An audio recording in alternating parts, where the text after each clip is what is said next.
L'activité que nous faisons ici est une activité de terrain d'une université et qui part de la pratique et qui répond aux problèmes réels du développement. Vous savez que la question de l'inondation est une préoccupation de la ville d'Abidjan et ce séminaire prépare donc la simulation de gestion des crises en situation d'inondation. Je participe aussi en tant que représentant de la FPCNT comme co-organisateur de ce séminaire d'aujourd'hui. On a été très bien accueillis par les autorités et les représentants ivoiriens.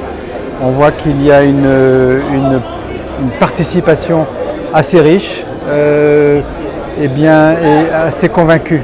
Donc on a l'impression qu'on pourra cadrer un sujet qui devrait se traduire ensuite par un exercice de simulation qu'on fera au cours de l'automne pour bien voir les choses aussi concrètement que possible. Le plus gros défi en ce qui concerne la Côte d'Ivoire, c'est la gestion de chacun de nous. C'est l'homme.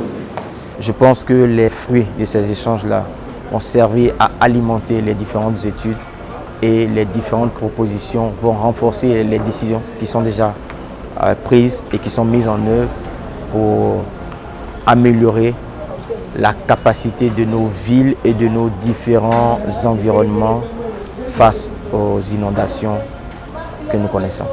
Donc aujourd'hui, nous sommes à la première phase. Cette phase permet de discuter avec les acteurs et de comprendre d'abord ce qui se fait.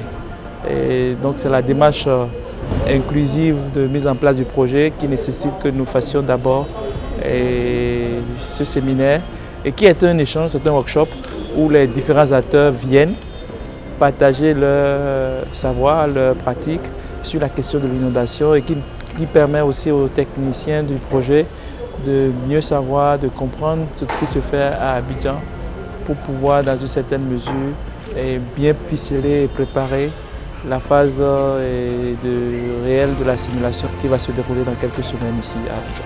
Le projet va permettre de croiser les savoirs, comme on le dit. Il va aboutir au développement d'études plus poussées, au développement de modèles qui réussissent bien dans certains environnements et aussi au renforcement des dispositifs qui existent et puis amélioration de leur efficacité.